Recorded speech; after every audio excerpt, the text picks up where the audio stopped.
ನಮಸ್ತೆ ಸ್ನೇಹಿತರೆ, ಜಾಗತಿಕ ಪ್ರಪಂಚಕ್ಕೆ ನಿಮಗೆಲ್ಲ ಸ್ವಾಗತ. ಸ್ನೇಹಿತರೆ, ಅದೆಷ್ಟೋ ಕೋಟಿ ಕನ್ನಡಿಗರ ಕನಸು 16 ವರ್ಷಗಳ ನಂತರ ನನಸಾಗಿದೆ ಅಂತಾನೆ ಹೇಳಬಹುದು. ಹೌದು, ನಮ್ಮ RCB ತಂಡ ಕೊನೆಗೂ ಕಪ್ ಗೆಲ್ಲುವುದರ ಮೂಲಕ ಕನ್ನಡಿಗರಿಗೆ ದೊಡ್ಡ ಉಡುಗೊರೆಯನ್ನೇ ನೀಡಿದೆ.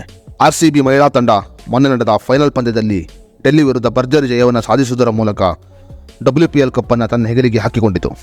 ಡೆಲ್ಲಿ ಕ್ಯಾಪಿಟಲ್ಸ್ ತಂಡವನ್ನು 113 ರನ್ಗಳಿಗೆ ಕಟ್ಟಿ ಹಾಕುವುದರಲ್ಲಿ ಯಶಸ್ವಿಯಾದ RCB 19.3 ಓವರ್ಗಳಲ್ಲಿ 115 ರನ್ಗಳನ್ನು ಹೊಡೆಯುವುದರ ಮೂಲಕ ಭರ್ಜರಿ ಜಯವನ್ನು ಸಾಧಿಸಿತು.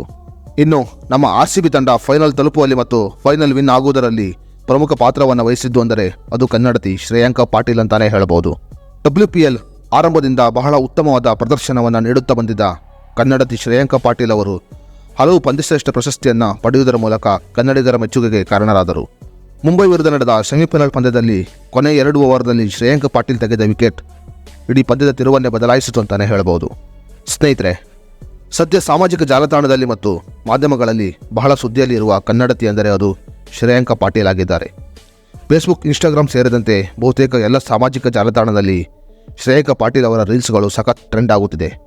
ಹಾಗಾದರೆ ಇಷ್ಟು ಫೇಮಸ್ ಆಗಿರುವ ಈ ಕನ್ನಡತಿ ಶ್ರೇಯಾಂಕ ಪಾಟೀಲ್ ನಿಜಕ್ಕೂ ಯಾರು ಮತ್ತು ಅವರ ಹಿನ್ನೆಲೆ ಏನು ಅನ್ನೋದರ ಬಗ್ಗೆ ಸಂಪೂರ್ಣ ಮಾಹಿತಿಯನ್ನು ಈ ವಿಡಿಯೋದಲ್ಲಿ ನಾವು ನಿಮಗೆ ತಿಳಿಸ್ಕೊಡ್ತೀವಿ. ವಿಡಿಯೋವನ್ನು ಪೂರ್ತಿಯಾಗಿ ನೋಡಿ ಮತ್ತು ನೀವು ಇನ್ನೂ ನಮ್ಮ ಫೇಸ್ಬುಕ್ ಪೇಜ್ ಫಾಲೋ ಮಾಡಿಲ್ಲಂದರೆ ಈಗಲೇ ಫಾಲೋ ಮಾಡಿ ಹಾಗೂ ನಮ್ಮ ಯೂಟ್ಯೂಬ್ ಚಾನಲ್ ಸಬ್ಸ್ಕ್ರೈಬ್ ಮಾಡಿಲ್ಲಂದರೆ ಈಗಲೇ ಸಬ್ಸ್ಕ್ರೈಬ್ ಮಾಡಿ. ಸ್ನೇಹಿತರೆ, ಶ್ರೇಯಾಂಕ ಪಾಟೀಲ್ ಅವರು ನಮ್ಮ ಬೆಂಗಳೂರಿನ ಕನ್ನಡತಿ ಎಂದು ಹೇಳಲು ನಮಗೆ ಹೆಮ್ಮೆಯಾಗುತ್ತದೆ. ತಮ್ಮ ಕಠಿಣ ಶ್ರಮದ ಮೂಲಕ ಸದ್ಯ ಭಾರತ ತಂಡದ ಪ್ರಮುಖ ಆಟಗಾರ್ತಿಯಾಗಿರುವ ಶ್ರೇಯಾಂಕ ಪಾಟೀಲ್ ಅವರು ಇಂಗ್ಲೆಂಡ್ ವಿರುದ್ಧ ಮೊದಲ T20 ಪಂದ್ಯದಲ್ಲಿ ಭಾರತದ ಜೆರ್ಸಿಯನ್ನು ಧರಿಸುತ್ತಾರೆ. WPL ಆರಂಭದಿಂದ ಬೆಂಗಳೂರು ರಾಯಲ್ ಚಾಲೆಂಜರ್ಸ್ ಬೆಂಗಳೂರು ತಂಡದ ಪ್ರಮುಖ ಬೌಲರ್ ಆಗಿ ಕಾರ್ಯನಿರ್ವಹಿಸುತ್ತಿರುವ ಶ್ರೇಯಾಂಕ ಪಾಟೀಲ್ ಅವರು ಭಾರತ ತಂಡದ ಪ್ರಮುಖ ಬೌಲರ್ಗಳಲ್ಲಿ ಕೂಡ ಒಬ್ಬರಾಗಿದ್ದಾರೆ. ಕಳೆದ ಡಿಸೆಂಬರ್ 6ರಂದು ಇಂಗ್ಲೆಂಡ್ ವಿರುದ್ಧ ನಡೆದ T20 ಸರಣಿಯಲ್ಲಿ ಶ್ರೇಯಾಂಕ ಪಾಟೀಲ್ ಅವರು ತಮ್ಮ ಚೊಚ್ಚಲ ಭಾರತ ಕ್ಯಾಪನ್ನು ಧರಿಸುತ್ತಾರೆ. ಇವರಿಗೆ RCB ನಾಯಕಿ ಸ್ಮೃತಿ ಮಂದಾನ ಅವರು ಕ್ಯಾಪನ್ನು ನೀಡುತ್ತಾರೆ. ತಮ್ಮ ಉತ್ತಮವಾದ ಬೌಲಿಂಗ್ ಮೂಲಕ ಸಾಕಷ್ಟು ಅಭಿಮಾನಿಗಳನ್ನು ಗಳಿಸಿಕೊಂಡಿರುವ ಶ್ರೇಯಾಂಕ ಪಾಟೀಲ್ ಅವರು ಇನ್ಸ್ಟಾಗ್ರಾಮ್ನಲ್ಲಿ ಸುಮಾರು 13 ಲಕ್ಷ ಫಾಲೋವರ್ಸ್ಗಳನ್ನು ಕೂಡ ಹೊಂದಿದ್ದಾರೆ. WPLನಲ್ಲಿ ಗುಜರಾತ್ ವಿರುದ್ಧ ಮೊದಲ ಪಂದ್ಯವನ್ನು ಆಡಿದ ಶ್ರೇಯಾಂಕ ಪಾಟೀಲ್ ಅವರು ತಮ್ಮ ಅನುಭವವನ್ನು ಮಾಧ್ಯಮಗಳ ಮುಂದೆ ಹೇಳಿಕೊಳ್ಳುತ್ತಾರೆ. ಟೀಮ್ ಇಂಡಿಯಾದಲ್ಲಿ ಉತ್ತಮವಾಗಿ ಬೌಲಿಂಗ್ ಪ್ರದರ್ಶನವನ್ನು ನೀಡುತ್ತಿರುವ ಶ್ರೇಯಾಂಕ ಪಾಟೀಲ್ ಅವರಿಗೆ ನಮ್ಮ ಕನ್ನಡಿಗರ ಅಂದರೆ ಬೆಂಗಳೂರು ತಂಡದಲ್ಲಿ ಆಡುತ್ತಿರುವುದು ಬಹಳ ಹೆಮ್ಮೆಯ ವಿಷಯವಂತೆ. ಶ್ರೇಯಾಂಕ ಪಾಟೀಲ್ ಅವರು RCB ತಂಡದ ಅಪ್ಪಟ ಅಭಿಮಾನಿ.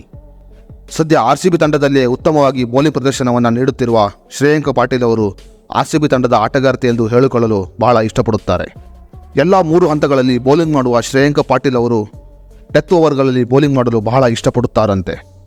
WPLನಲ್ಲಿ ಡೆತ್ ಓವರ್ನಲ್ಲಿ ಆಕ್ರಮಣಕಾರಿ ಬೌಲಿಂಗನ್ನು ಮಾಡುವ ಮೂಲಕ ಕೆಲವು ಪಂದ್ಯಗಳ ತಿರುವನ್ನೇ ಬದಲಾಯಿಸಿದರು ಶ್ರೇಯಾಂಕ ಪಾಟೀಲ್. ಕಳೆದ ವರ್ಷ ಶ್ರೇಯಾಂಕ ಪಾಟೀಲ್ ಅವರು ಮಹಿಳಾ ಕೆರೆಬಿಯನ್ ಪ್ರೀಮಿಯರ್ ಲೀಗ್ನಲ್ಲಿ ಗಯಾನಾ ಅಮೆಜಾನ್ ವಾರಿಯರ್ಸ್ ಪರ ಆಡಿದ್ದರು ಮತ್ತು ಪಂದ್ಯಾವಳಿಯ ಪ್ರಮುಖ ವಿಕೆಟ್ ಟೇಕರ್ ಕೂಡ ಆಗಿದ್ದರು. RCB ತಂಡದ ಪರ ಆಡುವ ಬಗ್ಗೆ ಹೆಮ್ಮೆಯನ್ನು ವ್ಯಕ್ತಪಡಿಸಿದ ಶ್ರೇಯಾಂಕ ಪಾಟೀಲ್ ಅವರು ಇದು ನನಗೆ ಬಂದ ಅದೃಷ್ಟ ಅಂತಾನೆ ಮಾಧ್ಯಮಗಳ ಮುಂದೆ ಹೇಳಿಕೊಂಡಿದ್ದಾರೆ. ತವರಿನ ತಂಡದಲ್ಲಿ ನಾನು ಆಡುತ್ತಿರುವುದು ನನಗೆ ಹೆಮ್ಮೆ ತರುವಂಥ ವಿಷಯ ಮತ್ತು ಮುಂದಿನ ದಿನಗಳಲ್ಲಿ ಉತ್ತಮ ಪ್ರದರ್ಶನವನ್ನು ನೀಡುತ್ತೇನೆ ಎಂದು ಮಾಧ್ಯಮಗಳ ಮುಂದೆ ಹೇಳಿಕೊಂಡಿದ್ದಾರೆ ಶ್ರೇಯಾಂಕ ಪಾಟೀಲ್. ಸ್ನೇಹಿತರೆ, ಟೀಮ್ ಇಂಡಿಯಾ ಮಹಿಳಾ ತಂಡ ಮತ್ತು RCB ಮಹಿಳಾ ತಂಡದಲ್ಲಿ ಉತ್ತಮವಾಗಿ ಪ್ರದರ್ಶನವನ್ನು ನೀಡುತ್ತಿರುವ ಶ್ರೇಯಾಂಕ ಪಾಟೀಲ್ ಅವರ ಬಗ್ಗೆ ನಿಮ್ಮ ಅನಿಸಿಕೆ ಅಭಿಪ್ರಾಯವನ್ನು ನಮಗೆ ಕಮೆಂಟ್ ಬಾಕ್ಸ್ನಲ್ಲಿ ತಿಳಿಸಿ. ಮುಂದಿನ ವಿಡಿಯೋ ಜೊತೆ ಮತ್ತೆ ನಿಮ್ಮನ್ನು ನಾವು ಭೇಟಿಯಾಗ್ತೀವಿ. ನಮಸ್ತೆ.